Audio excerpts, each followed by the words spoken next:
Find the word for to order somebody not to do something. इस पूरे के लिए एक शब्द आएगा, वन वर्ड पूछा है। टू ऑर्डर समबडी, किसी व्यक्ति को आदेश देना, नॉट टू डू समथिंग, कुछ ना करने का आदेश देना। कौन से शब्द से रिप्लेस करोगे इस लाइन को? फोरवियर, फॉरवर्ड, प्लीड एंड कंडेम। देखो पहला वर्ड है फोरवियर, इसका अर्थ होता है टू स्टॉप योरसेल्फ।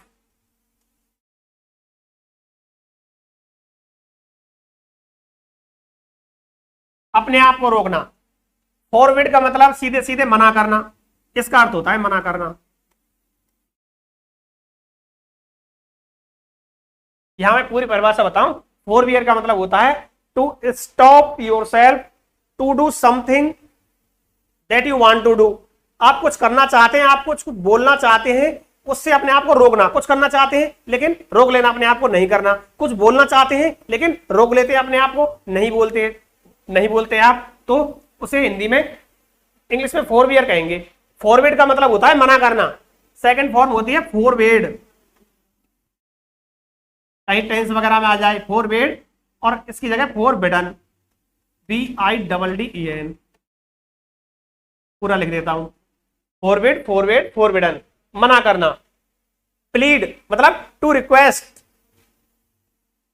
विनती करना। और कंडेम, निंदा करना, बुराई करना किसी की।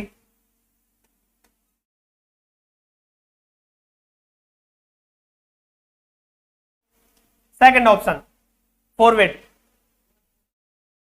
चारों वर्ब है ये, है ना।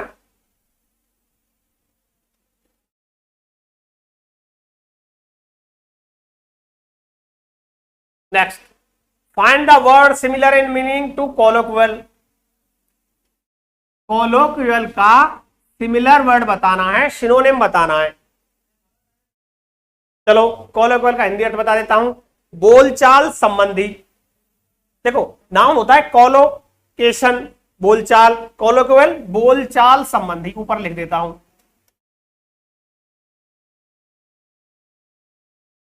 बोलचाल संबंधी। अब बताओ जल्दी। Informal, formal, written, printed. Informal कहते हैं अनौपचारिक,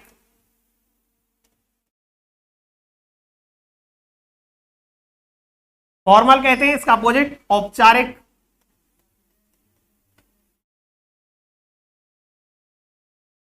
रिटन लिखा हुआ, राइट की थर्ड फॉर्म है, लिखा हुआ।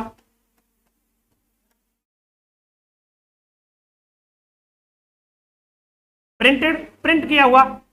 फॉर्मल तरीका नहीं होना चाहिए और रिटन वाला नहीं होना चाहिए। इस तरह अगर बोलते हैं तो वो होगा कोलोक्वियल। अब आप सोचेंगे प्रिंटेड और रिटन कोई ज्यादा अलग अलग नहीं है। कोई चीज किताब में छपी है या आपने कॉपी में लिखी है, वो तो बात तो बराबर है, लिखा लिखाया है वो। इनफॉर्मल वो भाषा होती है जैसे आप घर में यूज करते हैं, फ्रेंड्स के साथ यूज करते हैं, तू तड़ाक वाली भाषा हो सकती है। लेकिन फॉर्मल तो है ना, किसी ऑफिस में जाओ, आप कलेक्ट्री में जाओ तो घर वाली भाषा थोड़ी यूज करोगे, वहां फॉर्मल भाषा यूज करोगे। कोई प्रोग्राम आता है टीवी पे, केबी से आ रहा है मान लो, फॉर्मल भाषा यूज करेगा, वो घर वाली यूज नहीं करेगा, वो कोलोक्वियल नहीं होगी। कोलोक्वियल होगी इनफॉर्मल, घर वाली भाषा, फ्रेंड्स वाली भाषा।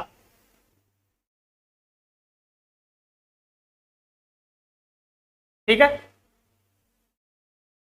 इनफॉर्मल, इनफॉर्मल होगा कोलोक्वियल का मतलब। इनफॉर्मल लैंग्वेज वगैरह दे दे तो भी यही होगा, इनफॉर्मल पर टिक करना है। कल मैंने एक ट्रिक भी बताई थी ना, यहां कोई वन वर्ड सिनोनिम एंटोनिम वगैरह दे, यहां दो एक दूसरे का अपोजिट दिख जाना तो होगा इनमें से ही, इन्हीं में से होगा। सेम वही कंडीशन है, इनफॉर्मल आंसर है। Find the word similar in meaning to abandon. तीसरी बार आया अबैंडन। अबैंडन मतलब छोड़ना, त्यागना।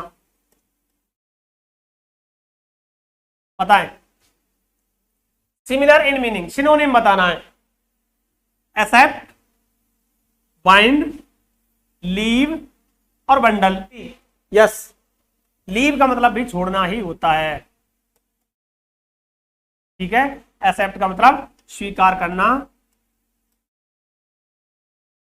फ्रेंड रिक्वेस्ट आती है ना फेसबुक पे, एक्सेप्ट और डिनाई। एक्सेप्ट स्वीकार करना, बाइंड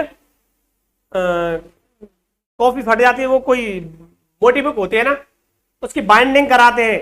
बाइंडिंग नाउन फॉर्म में है, फर्स्ट फॉर्म क्या है उसकी, बाइंड। बंडल, गठरी किसी भी चीज का। वैसे अवेंड नाउन ये वर्ब है तो यहां वर्ब ही ढूंढना है, लीव। तो अवेंड नाउन का समानार्थी शब्द होगा लीव, छोड़ना।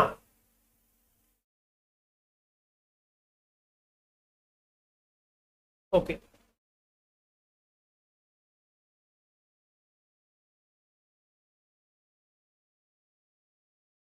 Find the word similar in meaning to boon. Boon शब्द का सिमिलर बताना है, सिनोनिम बताना है। पेन, ब्लेसिंग, कर्स और एब्यूज। सिमिलर टू बून, बून का मतलब आशीर्वाद। आप बताइए।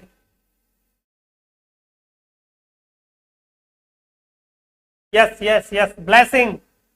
ब्लेसिंग आशीर्वाद। देखो ब्लेस वर्ब है, आशीर्वाद देना। ब्लेसिंग आशीर्वाद नाउन बन गया, आईएनजी लगाने से नाउन बनती है, एडजेक्टिव भी बनता है। मैंने उस दिन बताया, इंटरेस्टिंग मूवी का एग्जांपल दिया था। मूवी नाउन है, इंटरेस्टिंग एडजेक्टिव है।